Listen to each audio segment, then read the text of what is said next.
Bienvenidas y bienvenidos a Gente de Opiniones. Es un gusto que nos acompañen esta noche, la primera de este lunes, ya a punto de salir a las vacaciones de la Semana Mayor. Y para eso queremos presentarles esta noche, en primer lugar, al licenciado Jaime Martínez Ventura. Él es candidato a magistrado de la Corte Suprema de Justicia. Buenas noches. Buenas noches, María Teresa. Es un gusto estar acá. Gracias a Gente B y a la audiencia de este canal por esta oportunidad que nos dan. Muy bien, también tenemos al doctor Ramón Narciso Granados Zelaya. Él también es candidato a magistrado de la Corte Suprema de Justicia. Buenas noches. Buenas noches. Gracias a Gente B por esta oportunidad para manifestar nuestras posiciones en relación a esta elección para magistrados de Corte Suprema de Justicia. Muy bien, también hay una mujer, ¿verdad? La licenciada Silvia Guadalupe Barrientos Escobar, candidata a magistrada de la Corte Suprema de Justicia. Buenas noches. Muy buenas noches, gracias por su invitación. Realmente honrado de estar con tan selecta audiencia y gracias por escucharnos. Bueno, y también se encuentra el licenciado Ricardo Alberto Iglesias Herrera, también candidato a magistrado. Buenas noches. Buenas noches, muchas gracias por la invitación y un saludo a la audiencia. Bueno, y a usted le recordamos que estamos en dos cables, Cable Claro, canal 29 y 75 y Cable Tigo en canal 29. Si usted prefiere irse frente a su ordenador, estamos en www.gentv.tv y en redes sociales estamos como Canal GenTV. Y antes de entrar en materia, queremos presentar a continuación una nota. Este sábado 28 de marzo se realizarán las elecciones de candidatos y candidatas a magistrados a la Corte Suprema de Justicia y de aspirantes al Consejo Nacional de la Judicatura. Para ello, la Federación de Asociaciones de Abogados de El Salvador, FEDAES, instalará un centro de votación en cada cabecera departamental del país para que puedan votar los 25,000 abogados y abogadas habilitados en el padrón. La FEDAES inscribió un total de 28 candidatos a magistrados y magistradas de la Corte Suprema de Justicia y 34 aspirantes para el Consejo Nacional de la Judicatura, de los cuales se darán a conocer los 15 abogados y abogadas más votados que se presentarán a la Asamblea Legislativa para la última elección. Los magistrados seleccionados en la Asamblea Legislativa sustituirán los 5 magistrados de la Corte Suprema de Justicia que finalizan su periodo el próximo mes de junio en la Sala de lo Penal, Sala de lo Civil y la Sala de lo Contencioso Administrativo. Para ser escogidos los nuevos magistrados y magistradas de la Corte Suprema de Justicia necesitan 56 votos del Pleno y contar con los siguientes requisitos contemplados por la ley: ser salvadoreño, del Estado seglar, mayor de 35 años de edad, abogado de la República, de moralidad y competencia notorias, haber servido una judicatura de primera instancia durante 6 años o haber obtenido la autorización para ejercer la profesión de abogado por lo menos 8 años antes de su elección, estar en el goce de los derechos ciudadanos y haberlo estado en los 6 años anteriores al desempeño de su cargo. Bueno, en pantalla veíamos a los actuales magistrados de la Corte Suprema de Justicia del área constitucional. Sin embargo, esta elección ya vamos a ver en qué consiste. Vamos a iniciar con Jaime Martínez. Si nos puede decir en qué consiste este proceso de elecciones a magistrados a la Corte Suprema. Bueno, en primer lugar yo quiero decirle a la comunidad jurídica que el ejercicio de este proceso es un derecho conquistado. No es ninguna dádiva, no es ningún regalo de ningún sector de poder, sino una conquista que se logra y se consolida a partir de los acuerdos de paz, a partir de los cuales, por primera vez, ya no está facultada exclusivamente la Asamblea Legislativa u otro órgano de poder para decidir por su propia cuenta quiénes ocuparán los cargos de la alta magistratura en la Corte Suprema de Justicia de este país o en el Consejo Nacional de la Judicatura, sino que las reformas constitucionales establecieron que debe ser mediante una lista cerrada de 30 candidatos, porque la Constitución dice que la Corte Suprema de Justicia debe renovarse cada 3 años en una tercera parte, siendo 15 los magistrados de la Corte Suprema de Justicia. Quiere decir que cada 3 años deben haber 5 nuevos magistrados. Y dice la Constitución que deberá ser de una lista de 30 personas que elaborará el Consejo Nacional de la Judicatura. De esas 30 personas, 15 los nomina directamente el Consejo y otros 15 surgirán de una elección entre el gremio de abogados, donde se convoca a todos los juristas para ir a votar. Esa votación se hace mediante una administración a cargo de la Federación de Asociaciones de Abogados, y ahí están convocadas todas las asociaciones para presentar sus propuestas. Son 30 porque se eligen 5 titulares y 5 suplentes, y por cada uno debe ir una terna. Doctor Ramón Narciso Granados Zelaya, ¿por qué se ha publicitado tan poco esta elección? En la nota introductoria veíamos que apenas el 28, ya digamos el sábado 28 de marzo debe hacerse esta elección, y en la nota se hablaba de que más o menos hay 25,000 personas que trabajan en el órgano judicial. ¿Por qué será que no se publicita esto? En primer lugar, estas elecciones pues han venido a quitar un poco de espacio en vista de que recientemente han pasado elecciones para diputados y para alcaldes.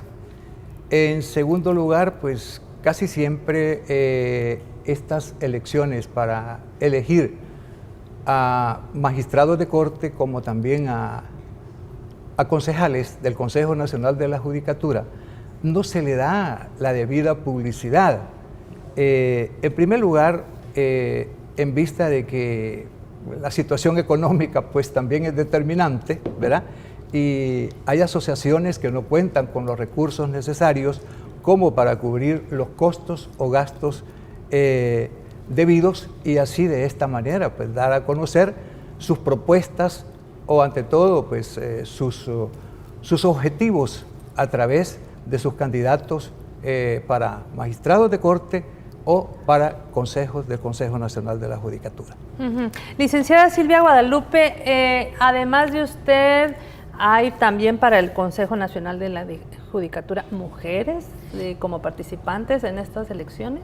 Sí, en la planilla que llevamos como candidatas llevamos a compañeras mujeres, 3 mujeres, y pues lo importante de esto es que las mujeres en nuestro país estamos abriéndonos espacios en los puestos de dirección, en los puestos de decisión, y qué mejor que llevar mujeres para un puesto tan determinante como es el Consejo Nacional de la Judicatura, que es el órgano encargado de escogitar a los candidatos para que sean electos por la Corte Suprema de Justicia en las distintas judicaturas del país, pero también es el encargado de evaluar el trabajo que hacen los miembros que conforman el órgano judicial, concretamente los jueces y magistrados de todo el país.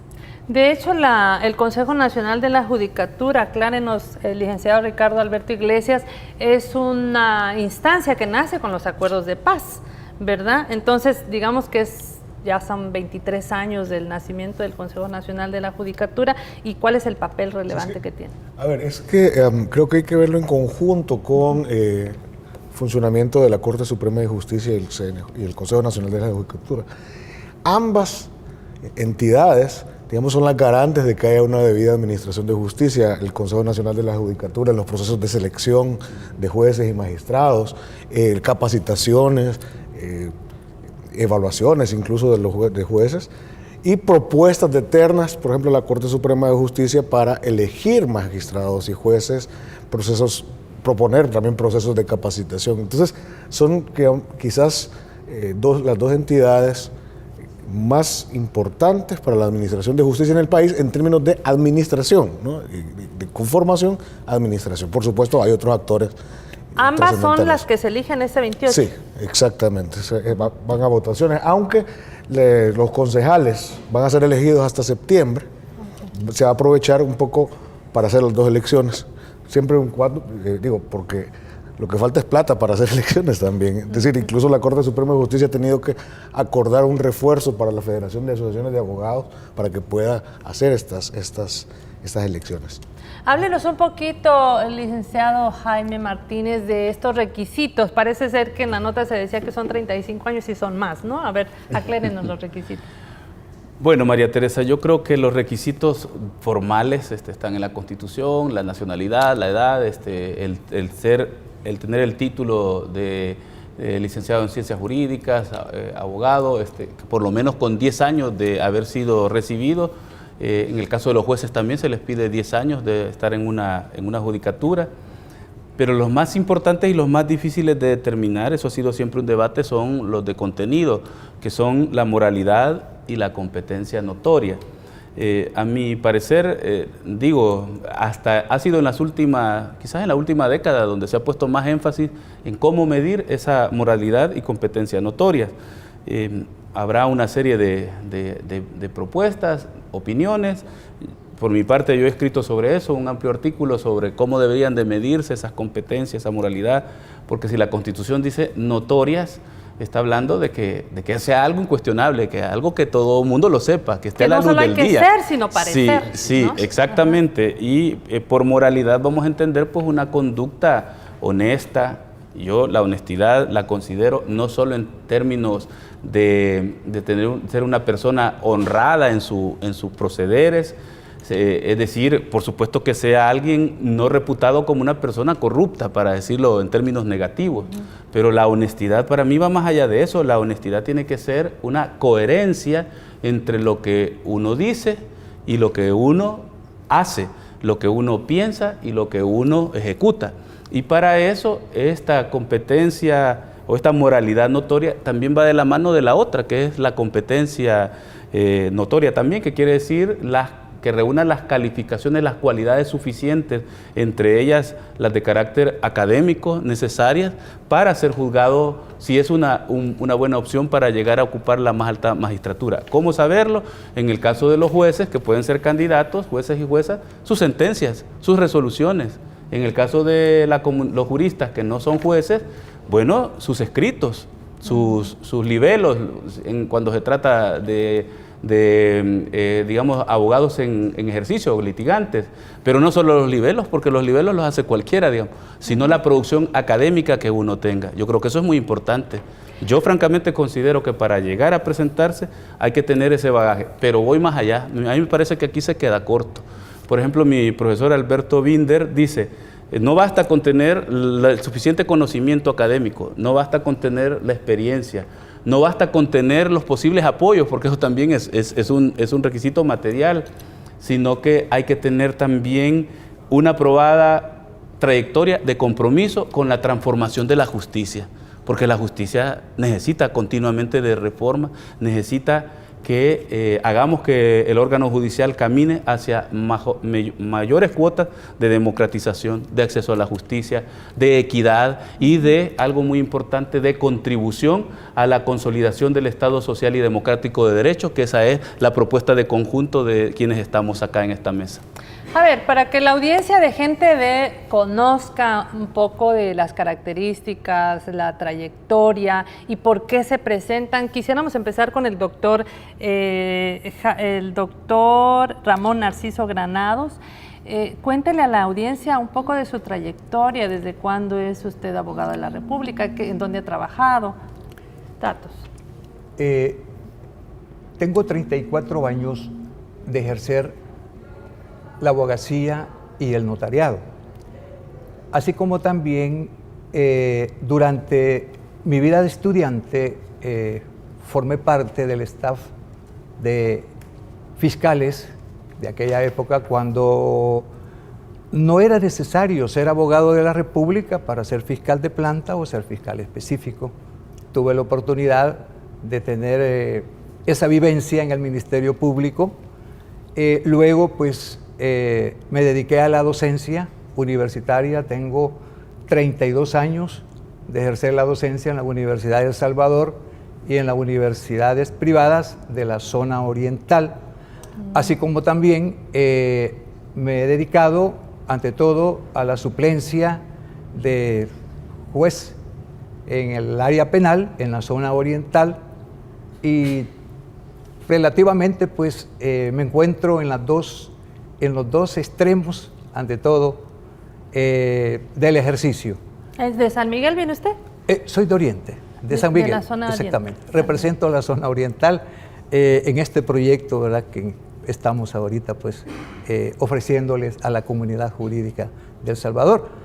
Así como también pues he desempeñado otros cargos, ante todo a través del ejercicio, he sido apoderado de empresas y corporaciones municipales en la zona oriental. Oriental también. A ver, la licenciada Silvia Guadalupe, cuéntenos de su trayectoria y también cuéntenos si, si es de todo el país o en el caso él viene de Oriente, ustedes de dónde provienen. Bueno, en primer lugar somos candidatos de todo el país. Tengo 29 años de ser abogado, mi compromiso ha sido más con las áreas del derecho que se caracterizan por tener un contenido social. Así fui diputada de la Asamblea Legislativa en 1991 al 94 y tuve la oportunidad de trabajar en la redacción del proyecto del Código de Familia. Me he desempeñado como jueza de primera instancia en Aguachapán, Santa Ana, San Salvador, en materia de familia. Actualmente soy magistrada de la Cámara de Familia de la sección del Centro y el compromiso ha sido precisamente eso, transformar la realidad del país, colaborar en esa transformación desde la magistratura y la judicatura, y ese es el compromiso que tenemos ahora, ese es el reto que nos impone esta candidatura, que podamos utilizar los medios que tenemos, el marco jurídico que tenemos en nuestro país y hacer las transformaciones que la sociedad demanda. Muy bien, conozcamos a Ricardo Alberto Iglesias Herrera, su trayectoria, dónde trabaja actualmente, por qué se está postulando. Gracias, gracias. Pues aquí con Jaime y Silvia ya tenemos bastantes horas de vuelo en estos ámbitos, ¿no? Con Jaime lo conocemos desde hace muchos años, un poco por el trabajo que hemos realizado en materia de derechos humanos, por ejemplo. Sí, me gradué yo soy abogado desde el 1990, ya como si nada, ¿no? Y desde entonces, incluso antes de cuando estaba allá en la universidad, trabajé en el ámbito de derechos humanos, siempre en una oficina muy entrañable, el Socorro Jurídico Cristiano Arzobispo Oscar Romero, y he trabajado desde entonces para acá en esa materia. He tenido la oportunidad de trabajar en Naciones Unidas, en proyectos de cooperación con muchas ONGs y con instituciones gubernamentales también en materia de derechos humanos. Más recientemente fui procurador adjunto para el análisis de la realidad nacional durante 4 años. Soy asesor actualmente en la Asamblea Legislativa, en la Comisión de Legislación y Puntos Constitucionales, y a partir del 2012 fui electo como magistrado suplente de la Corte Suprema de Justicia. ¿Qué es el periodo actual? 2012, bueno, ahorita estoy como magistrado suplente, 2012-2021. A ver, ¿y se puede postular a alguien a otro cargo teniendo un cargo actual como esa suplencia? Sí. Por ejemplo, el doctor Armando Pineda Navas era magistrado suplente y fue electo presidente de la Corte Suprema de Justicia. Muy bien. Hemos dejado al final al licenciado Jaime porque pues ya conocemos bastante de su trayectoria, sin embargo también queremos que nos cuente. Bueno, María Teresa, muchas gracias. En mi caso, mi nombre completo es Jaime Edwin Martínez Ventura. Yo soy abogado y notario de la República, con 22 años de haberme graduado. Mi vocación por el servicio público, por el compromiso social con los procesos de transformación de la justicia de este país, comenzó desde mi época estudiantil. Yo fundé y dirigí el Centro de Estudios por Reconstrucción de la Universidad de El Salvador en 1990. A través de ese movimiento fui postulado como candidato a presidente de la Asociación de Estudiantes de Derecho, que también fui electo como presidente de la AED. Desde allí empecé una serie de programas, proyectos para fortalecer la capacidad de los estudiantes, mejorar la facultad de Derecho, etc. En el año 91 conocí a mi maestro y amigo, el profesor Alberto Binder, un reconocido jurista de América Latina, y con él fundamos el Centro de Estudios Penales de El Salvador, el CEPES, mediante un convenio entre el INESIP de Buenos Aires, que dirigía Binder, y la Fundación de Estudios para la Aplicación del Derecho, FESPAD, donde yo me di a conocer largamente porque dirigí ese instituto por 14 años. Luego, en noviembre del 2005 hasta el 31 de mayo del 2009, también estuve como jefe de la Unidad de Justicia Penal Juvenil en la Corte Suprema, y desde el 1 de junio del 2009 hasta la fecha me desempeño como director general de la Academia Nacional de Seguridad Pública, primero con el gobierno del presidente Mauricio Funes y ahora ratificado también con el gobierno del presidente Salvador Sánchez Serén. En mi trayectoria profesional, pues yo tengo además un diplomado en Criminología y Justicia Penal Juvenil, un diplomado en Administración de Justicia y Gerencia Pública, y estoy cursando una maestría en Derecho Penal Económico en mi alma mater en la Facultad de Derecho. He publicado más de 20 libros de autoría propia o en coautoría con juristas nacionales e internacionales en temas de justicia penal juvenil, derecho penal internacional, derecho constitucional, seguridad pública y justicia penal juvenil. A ver, esas amplias trayectorias y además diversas creo que le da mucho a la ciudadanía para poder saber quiénes están postulando. Obviamente el doctor nos va a aclarar, esta elección solamente lo hace la gente que trabaja en el órgano judicial, ¿es así? Cuéntenos cómo es. Sí, quienes eligen a los candidatos a magistrados de corte es toda la comunidad jurídica de El Salvador. Es decir, aquellos profesionales del derecho que han sido autorizados para ejercer la abogacía, solo abogados de la República. Aquí pues están incluidos los abogados que prestan sus servicios al órgano judicial, incluyendo los colaboradores, así como también los jueces, y luego pues el resto que no pertenecemos al órgano judicial. Entonces, es todos los abogados de la República que deciden quiénes son los que van a ocupar estos puestos de la No Corte. necesariamente deben estar afiliados a algún lado los abogados, No. Simplemente si ellos quieren ir a votar y dicen, ve, yo le doy mi voto a este, pueden. Pueden perfectamente. Hay libertad en ese sentido, ¿verdad? Hay un abanico de propuestas a través de las hojas de votación donde ellos eligen por quiénes van a votar. ¿Dónde van a estar estas hojas de votación? Bueno, en cada urna va a existir, ante todo, un patrón electoral que anda aproximadamente por unos 28,000 abogados. Luego, pues se les van a entregar 2 hojas, ¿verdad?, para votar, 2 papeletas, una para elegir concejales para el Consejo Nacional de la Judicatura y otra para magistrados de corte. En relación a la primera hoja, pueden votar por 18 colegas, ¿verdad?, propuestos como candidato, y por la hoja para elegir a los magistrados de corte pueden hacerlo por 15. Por 15, ok. Pero ahora queremos conocer por qué es especial esta elección para la magistratura. Vamos a empezar por la licenciada. ¿Qué es lo que está en juego? ¿En qué consiste? Bueno, algo importante, todas las elecciones a magistrados de corte son importantes, ya que se trata del máximo tribunal de justicia en el país. Pero en este caso en particular reviste importancia. ¿Por qué? Porque hemos visto cómo el máximo tribunal puede entrar en un momento determinado en serios conflictos con otros órganos del Estado. Es indudable que la Constitución establece la independencia, pero también entre los órganos, pero también debe de buscarse una coordinación para la institucionalización del Estado y la democratización del mismo. Por otra parte, también las recientes historias que tenemos de resoluciones de salas como la de lo constitucional, que evidencian que una sala puede en un momento determinado modificar vía resolución algunos criterios, algunos conceptos establecidos en la Carta Magna. De tal forma que si bien en estas elecciones los magistrados que sean electos por la Asamblea Legislativa no entran a integrar la sala de lo constitucional, pero sí se vuelven un contrapeso a la observancia y de las resoluciones que el máximo tribunal da.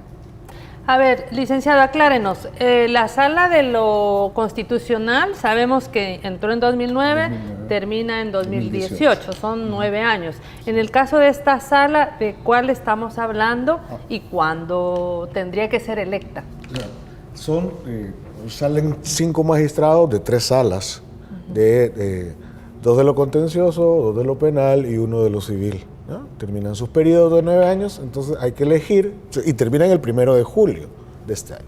Entonces hay que elegir por 9 años a sus reemplazantes, ¿verdad? 2 de lo contencioso, 2 de lo penal y 1 de lo civil. Y 1 de lo civil. Sala de lo civil. Entonces el 1 de julio tiene que estar resuelto. O sea, una 5 vez propietarios y 5 suplentes. y 5 suplentes. Electos por la Asamblea Legislativa con mayoría calificada. 56 votos. Le toca a la nueva. A la nueva, en efecto. Y vamos a ver qué sucede ahí, porque tiene que estar electo el 1 de julio. Claro, si quedaran 10 propietarios, la sala, en teoría, no estaría integrada a la Corte Suprema de Justicia, ¿verdad? Porque tienen 15 magistrados. Aunque se toman decisiones con 8, que es la mayoría siempre, pero tiene que ejercer el esfuerzo de elegir para esa época. A ver, Jaime, ¿qué pasa si la nueva Asamblea Legislativa no elige en el tiempo? El 28 de marzo, próximo sábado, son las elecciones y el 2 de julio ya tienen que asumir cargo las nuevas personas a magistraturas de la Corte Suprema de Justicia. ¿Puede ocurrir que no estén electos? Claro, ya ha ocurrido. Ya ha ocurrido que la Asamblea Legislativa no se ponen de acuerdo las diferentes fracciones sobre las personas a elegir y a nominar para diferentes salas y por lo tanto, como bien lo dice Ricardo, la Constitución dice que la Corte Suprema de Justicia está integrada por 15 magistrados y si no están los 15 no hay corte. Esa es una manera de verlo claramente, no hay corte y no podrían estar tomando decisiones. Por lo tanto, esperamos que ese panorama no se vuelva a repetir. Va a haber suficiente tiempo. El 28 de este mes, o sea, cerrando marzo, estarán los 15 de la elección de los abogados. El Consejo de la Judicatura enviará a los otros 15 a la brevedad también y tendrían todo abril, todo mayo y todo junio para negociar, porque esto hay que decirlo claramente. Yo no sé por qué le tienen tanto espanto a la palabra negociación, si la gestión pública, el gobierno, la república, es una negociación constante. Ahora bien, en lo que yo sí estoy de acuerdo es que efectivamente se debe negociar entre los candidatos que reúnan eso que ya decíamos anteriormente, la mayor competencia, la mayor moralidad, la mayor trayectoria, el mayor compromiso con la transformación de la justicia en sentido positivo, más democratización, etcétera. Y no estar negociando, digamos, otro tipo de prebendas, no mezclar esta negociación con otras, aunque eso queda a libertad de los partidos políticos. En todo caso, como lo que se está jugando en esto es muy serio, yo quiero reforzar lo que decían mis compañeros, hay que tomar en cuenta que en los últimos años, si bien por una parte se tiene la buena noticia de que hay una sala de lo constitucional que ha sido muy independiente, pero también ha sido una sala de lo constitucional que con sus decisiones ha obstaculizado claramente un programa de gobierno que trasciende a cualquier partido político, es un programa para beneficio de la población. Es por primera vez que en este país se comienzan a sentar claramente programas y políticas sociales que derivan del diseño del Estado constitucional, social y democrático de derecho. Y me parece que ahí es necesario, como decía bien la licenciada Silvia Barrientos, es necesario que haya un balance de poder también. Si bien la sala seguirá teniendo, estará integrada tal como se encuentra y sus decisiones tienen que ser acatadas, eso es un hecho y hay que respetar las decisiones de la sala mientras son sentencias firmes. Pero eso no quiere decir que a nivel jurídico, a nivel académico, no deban ser discutidas. Pueden ser discutidas y además no quiere decir que una sentencia es eterna. Una vez se mantiene firme mientras no hay otra sentencia en el mismo sentido con diferentes argumentos, mientras la misma sala lo podría cambiar en un momento dado, se ha dado en otros países, o una próxima sala también cambiar ciertas decisiones que han habido. Un riesgo claro, por ejemplo, es el tema que se está dando de que ahora resulta que la sala es la que va a determinar si un candidato o no reúne la cualidad de tener o no afinidad o cercanía con un partido político, que eso es un gran riesgo para la democracia y para los derechos fundamentales. Hasta cierto punto está bien, aunque es discutible, que se haya dicho que quienes son miembros afiliados a un partido político no pueden estar en la Corte Suprema de Justicia. Pero eso es discutible también. Hay sentencias en otros países. Yo puedo citar la sentencia del Tribunal Constitucional Español, donde al magistrado presidente de ese tribunal, que lo recusó la Comunidad Autónoma de Cataluña por ser perteneciente al Partido Popular, al PP, y lo recusó para que conociera la Comunidad de Cataluña, lo recusó porque el PP había pedido una inconstitucionalidad de leyes autonómicas de la Comunidad de Cataluña. Y siendo el presidente un miembro del PP, era obvio y lo demostraron que tenía pertenencia, presentaron la planilla de donde él había contribuido, era miembro del partido, dirigía un centro de pensamiento que además era casi odiaba a los catalanes, y sin embargo dijeron no al lugar a la recusación. ¿Por qué? Porque expresamente la Constitución española no dice que los miembros del Tribunal Constitucional no deben ser miembros de un partido político. Les prohíbe ser miembros de la directiva, dice. A diferencia, en la Constitución española sí dice que los miembros de la Corte Suprema de Justicia no deben ser afiliados a un partido, pero lo dice literalmente. En el caso de El Salvador, la Constitución no dice eso. Por eso digo, es discutible. Sin embargo, ahí está la sentencia, hay que acatarla. Pero de eso a trasladarla a condiciones materiales o subjetivas o inmateriales de cómo una persona puede ser juzgada si tiene o no una inclinación política, eso sería como pretender que el ser humano no tiene ideas, no tiene ideología y no tiene inclinaciones. Es imposible. Por eso creo que hay que dar una gran batalla en esto, y la comunidad jurídica ya lo está sintiendo, está viendo cómo hay decisiones que en realidad obstaculizan el desarrollo democrático, el desarrollo social y el desarrollo político de este país. Y yo creo que quien en este momento resienten más algunas decisiones de la Corte Suprema de Justicia, en concreto de la Sala de lo Constitucional, ha sido, por ejemplo, que a 3 semanas de las elecciones se aceptara el voto cruzado, y una situación que puso a trabajar más de 30 horas a alguna gente. A ver, doctor Granados, ¿y qué más le toca hacer a ustedes? Por ejemplo, elegir jueces, destituir jueces corruptos. ¿Qué otras tareas vienen en juego para ustedes en caso de resultar electos? Fíjese que la actividad, ante todo, de la Corte Suprema de Justicia está dividida en 2 grandes secciones. En primer lugar, la parte jurisdiccional y luego la parte administrativa. En la parte jurisdiccional, pues relativamente ya están las leyes, se respetan, y en base a ellas, pues las diferentes salas, ante todo, emiten sus resoluciones. En relación a la parte administrativa, es donde nosotros encontramos una cantidad de falencias, y es ahí donde... ¿Por ejemplo?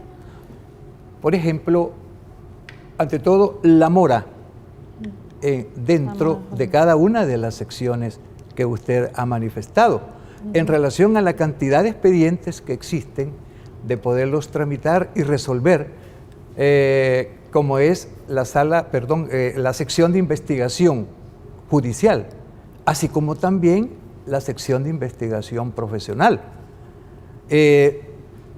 También, a través de mi propuesta, y antes que nos haga la pregunta, ¿verdad?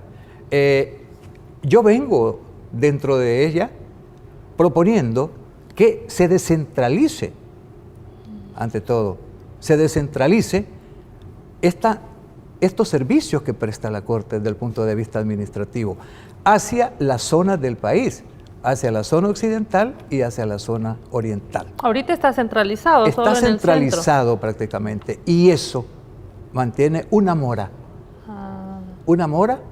que cada día aumenta más. Entonces, es necesario que la Corte Suprema de Justicia se haga una reingeniería, que se aparte la actividad jurisdiccional de la actividad administrativa, para que sus servicios y, ante todo, la pronta y eficaz administración de justicia se dé lo más en el tiempo menos posible.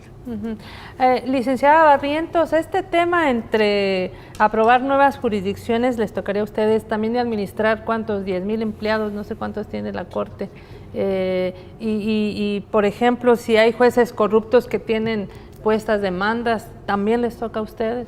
Sí, efectivamente. Y ese es uno de los problemas más graves que tiene la Corte, que es la administración del personal, la parte administrativa, la cual incluso baja hasta la función que desempeñan en las distintas judicaturas los jueces de primera instancia y los jueces de paz. En ese sentido se mira como un poquito complicado el que se descuide lo más importante, que es la administración de justicia, por situaciones de carácter administrativo. Desde luego esto implica toda una reforma del marco jurídico, de la Constitución, pero son de los temas que deben de irse abordando para ir solucionando esa problemática. Ahora, en lo que respecta al tema de los jueces corruptos, sí, efectivamente, de admitirlo, hay jueces que tienen denuncias, pero también no existe a nivel de corte un proceso que garantice los derechos constitucionales de la persona que es denunciada, de tal sentido de que tampoco hay términos. A usted le pueden poner, como juez, le pueden poner una denuncia y puede durar 10 años el expediente. No hay plazos. No hay plazos. Y tampoco hay un procedimiento ni expedito ni que garantice el debido proceso. Así como por situaciones semejantes se puede despedir a un juez de su puesto, la Corte lo puede quitar, también hay jueces que solamente se suspenden o algunos que no han sido sancionados. O sea que también hay que hacer una gran labor ustedes por la transparencia, la anticorrupción y la justicia. Bueno, ya vemos la descentralización, ya veríamos otra propuesta que sería un poco de tal vez poner plazos, ¿verdad?, para esas situaciones. ¿Qué otras propuestas? Si ustedes ven ese montón de expedientes, esos son los expedientes de la Sala de lo Contencioso Administrativo. Es increíble, la gente está sentada en su escritorio y es una pared de expedientes. Hay que, obviamente, tomar medidas para sacar esa mora, y eso puede ser medidas como de emergencia, ¿no? Contratar más asesores, etcétera, pero precisamente para módulos. Fíjense que el caso de la depuración judicial y el caso también de la vigilancia de la conducta de los abogados y notarios, que también le corresponde a la Corte, tiene una mora de miles, o sea, más de 1000 expedientes, y algunos expedientes de 1994, 1995. O sea que hay abogados que tienen esa espada de Damocles, hay jueces que tienen la espada de Damocles. Puede haber sido una denuncia infundada o puede haber sido fundada, pero están desde 20 años casos ahí y no han sido capaces de resolver. Entonces hay que revisar eso, ¿no? Hay que ver qué medidas se ponen. Y fíjense, en materia de contencioso administrativo hay ahorita una propuesta de establecer toda una jurisdicción ya de primera y segunda instancia. Ahorita solo hay un tribunal, que es la Sala de lo Contencioso Administrativo, que son las demandas contra actos ilegales del Estado. Entonces, eventualmente va a haber necesidad de enfrentar eso. Y por supuesto, nosotros como propuesta de ABODEL, la Asociación de Abogados de la Libertad, nos comprometemos con la transparencia, cumplir la ley de acceso a la información pública en lo que se cumpla legalmente, pues porque también ha habido algunas peticiones un poco raras ahí de conocimiento de procesos, y hay cosas que no le podemos dar a la población. Por ejemplo, un proceso de familia tiene que protegerse la vida privada de la gente, y han llegado a pedir algunas cosas. También ofrecemos un diálogo. La Corte Suprema de Justicia ve todos los problemas del órgano judicial de 10.000 personas, y ahí obviamente a veces hay conflictos entre jueces y yo creo que ofrecemos el diálogo también con la gente, arreglar las cosas con un nivel de urbanidad, pero teniendo en cuenta, respetando la ley. Y yo creo que lo primero que ofrecemos también como equipo es trabajo, porque el trabajo de la Corte es abrumador, y hay que llegar a trabajar, pues no llegar a ser un funcionario más, así, un burócrata. No es posible, hay que trabajar. Hay mucho que hacer en materia de justicia. Y sobre todo, perdón, con eso termino, no solo ver el lado oficial del órgano judicial. ¿Qué pasa con el usuario? ¿Qué pasa con la gente? ¿Qué medidas se toman para que la gente pueda tener acceso al órgano judicial y que reciba pronta y cumplida justicia y debida justicia? Luego hemos visto casos que como que no se aplica a todos por igual la ley, ¿no? las propuestas que ustedes tienen como personas, pero también como grupo al cual responden, ¿verdad? Vamos a empezar con Jaime Martínez para que pudiera redondear, sintetizar. Bueno, muchísimas gracias, María Teresa. Mi propuesta la he elaborado ampliamente, tengo una propuesta particular, pero también tenemos una propuesta colectiva porque nosotros somos un grupo que está siendo propuesto por la Asociación de Abogados del Departamento de la Libertad, ABODEL, y la UNAJUD, la Unidad Nacional de Abogados por la Justicia y la Democracia. Llevamos, por lo tanto, una propuesta común. En primer lugar, partimos de la concepción del Estado social y democrático de derecho, que para los tres grandes sectores que podemos así identificarlo, grosso modo, que son, en primer lugar, el ciudadano, el justiciable, la persona que como víctima o como victimario incluso busca el acceso a la justicia. Tiene que ser una justicia pronta, rápida, eficiente, pero también una justicia amable. Llegar como víctima o llegar como victimario al órgano judicial es como verse, a veces lo ven como lo peor y eso no puede ser. El litigante, el abogado litigante también necesita que se le resuelva pronto, no solo en términos jurisdiccionales, también hay una serie de trámites administrativos que son competencia de la Corte, en la sección del notariado, en los exámenes que ésta realiza para la habilitación de esa carrera, en otra serie de procedimientos que, por cierto, quiero decirle que es una de nuestras propuestas también, aunque sabemos que es de mediano y largo plazo, sacar de la Corte Suprema de Justicia tantas atribuciones administrativas que la anulan a veces para ejercer lo que es propiamente la función jurisdiccional. Y en materia también de los empleados, trabajadores del órgano judicial, yo trabajé por 4 años en la Unidad de Justicia Penal Juvenil y sé que todavía, lamentablemente, en la Casa de la Justicia, que es el órgano judicial, existen demasiadas inequidades, demasiadas situaciones injustas. Si bien lo que se sabe de la Corte en general es que es una de las instituciones públicas donde hay mejores salarios, mejores prestaciones, pero eso quiero decirles que no es tan cierto para todos, sino que existen todavía muchas diferencias. Por ejemplo, no puede existir esta idea de los jueces de paz de primera, segunda y tercera categoría. Los jueces todos tienen que ser horizontales, no hay un juez superior, no hay una jerarquía, eso no puede ser, y mucho menos empleados también de segunda o tercera. Todos tienen que tener los mismos derechos. Algo inconcebible para mí es, por ejemplo, que no existe un contrato colectivo de trabajo en la Corte Suprema, habiendo tantos sindicatos. En la Academia Nacional de Seguridad Pública, cuando yo llegué, no había ni organización de trabajadores. Hoy hay un sindicato, hay un contrato colectivo de trabajo, hay mejores prestaciones y estamos empeñados en seguir mejorando las condiciones laborales de los trabajadores, sin perder de vista que nosotros somos, yo he sido titular de una institución y no soy sindicalista, tampoco, pues, debo cuidar el presupuesto, debo cuidar los planes, cumplir con la misión institucional, pero siempre hay una posibilidad de seguir negociando con los trabajadores para incrementar sus beneficios y los derechos que ellos se han ganado. Muy bien, si hablamos también, obviamente, de su labor fundamental, la de ustedes como de cualquier instancia del Estado, de favorecer a la ciudadanía, hablamos de la ciudadanía. Y hablando de este tema, hay muchos estudiantes de Derecho que quieren saber, por ejemplo, si va a haber algunas mayor facilidades u otra elaboración del examen de notariado. ¿Qué nos puede decir, doctor? Sí, en primer lugar, pues es una de las propuestas que va dentro de mi candidatura. Creo que el examen este último que fue elaborado, pues era un examen que a mi modo de ver, pues es antipedagógico. Si bien es cierto, el derecho notarial se relaciona con todas las ramas del derecho, pero más que todo el examen iba dedicado para que lo hicieran o lo respondieran auditores, contadores públicos certificados, que también son notarios, existiendo muchas áreas del derecho que es con la cual se relaciona constantemente el profesional, como es el área civil, el área mercantil, en el área de familia, que es ante todo donde la práctica nos demuestra, que es en las áreas donde ejerce ante todo el abogado.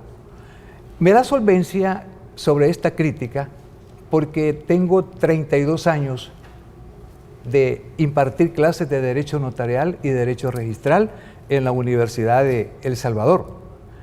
También he sido parte, ante todo, de los diplomados que se que se imparten, valga la redundancia, a los diferentes grupos de abogados que se someten a este tipo de examen. Y también creo que es una recomendación que hay que hacerle a todas las universidades, incluyendo la Universidad Nacional, de hacer cambios dentro de los planes de estudio. No es posible de que un área tan importante como es el derecho notarial solamente se imparta en un ciclo. 5 meses no es suficiente para preparar, ante todo, a un profesional del derecho en su calidad de estudiante. Es necesario que le den amplitud y que sean por lo menos 4 ciclos y que sean debidamente estructurados de acuerdo a las diferentes áreas que más se aplican a través de la función notarial. Muy bien, cambios en la currícula también universitaria. Abogada, usted díganos otro aspecto de los que ustedes van a trabajar. Bueno, ya el amigo Jaime ha dicho como los grandes ejes. Este es un proyecto impulsado por un grupo de abogadas y abogados, como se ha podido ver en el desarrollo de este programa, con distintas especialidades en el ámbito jurídico, y que tiene por finalidad el hacer cambios sustanciales en la administración de justicia y en la forma como se llevan las cosas a nivel de Corte Suprema de Justicia. Yo me gustaría mucho insistir en el tema de un proyecto. Si ustedes pueden ver, somos solamente 4 candidatos, porque no es una propuesta personal, no es un interés de llegar a ocupar un puesto, sino que es un proyecto de gente comprometida con la democracia y con los cambios de este país. De tal manera que no voy a insistir en los pilares fundamentales de esta propuesta, porque ya han sido ampliamente explicados por los compañeros, pero sí quisiéramos como dejar sentado esa idea en las personas que nos están escuchando, que nos están viendo. No se trata de un interés personal, sino que un proyecto impulsado por hombres y mujeres que durante su vida se han comprometido en la democracia y que hoy quieren impulsar los cambios en el país. Bueno, a ver, Ricardo Iglesias, te hemos dejado un minuto. Sí, ok, gracias. Bueno, no, eso, ofrecemos trabajar, estamos comprometidos con una administración de justicia que le sirva a la gente, pues no es al servicio de las personas, y hay mucho trabajo que hacer, mucho descentralizar, a la larga ir cambiando, ir creando un consejo de abogacía y notariado, probablemente separar las funciones administrativas de las jurisdiccionales de la Corte Suprema de Justicia, creando un consejo del Poder Judicial, como en España, por ejemplo. Pero esas son cuestiones de largo plazo que obviamente no dependen de una persona, sino también de una concepción del derecho al servicio de la gente. Y hay que enfrentar muchísimas cosas. Por ejemplo, la violencia, la grave violencia que tenemos, por ejemplo, puede requerir colaboración de la Corte Suprema de Justicia en la medida que, por ejemplo, haya necesidad de ir creando una cámara especializada en extinción de dominio, que todavía no la hay, más jueces especializados. Habría que discutir eso, el tema de medio ambiente, que recién está iniciando la jurisdicción medioambiental. Es decir, todos esos son grandes problemas que tienen que ser resueltos y que, para finalizar, es decirle a la gente, nosotros estamos dispuestos a trabajar. Esa es la primera promesa que tenemos. Y quisiera terminar exhortando a la gente, a los abogados y abogadas que vayan a votar. Sí que somos 28,000 y normalmente terminan votando 3,000, 4,000. A ver, 18,000 a votar. 28,000 a votar el próximo sábado 28. Y yo veo que Jaime anda una chonguita. Igual, sí. A ver, rápidamente, Jaime. No, solamente hacer un llamado también a todo el pueblo salvadoreño a sumarse a la gran marcha por la paz, la justicia y la seguridad en este país, que ha sido convocada por el Consejo Nacional de Seguridad Ciudadana y Convivencia, nombrado por el Presidente de la República. Ese día estaremos ahí, quienes sabemos que tenemos la voluntad de hacerlo, nadie está siendo obligado para ello, sino solo una exhortación a todas y todos a manifestarnos ese día por la paz de nuestro país. Muchísimas gracias. Bueno, el llamado está hecho. Agradecemos muchísimo a la licenciada Silvia Guadalupe Barrientos, a Jaime Martínez, al doctor Ramón Narciso Granados y a Ricardo Alberto Iglesias Herreras. Ellos y ella son candidatos y candidatas a la magistratura de la Corte Suprema de Justicia, que abogados y abogadas deben de hacer este sábado su votación para que el 2 de julio ya estén si la nueva asamblea tiene a bien hacer la elección, ¿verdad? Son 56 votos, así que va a ser una prueba de fuego también para las nuevas elecciones de diputados y diputadas. Muchísimas gracias a usted por su sintonía. El día de mañana a las 7 de la noche, una nueva entrevista aquí en Gente de Opinión.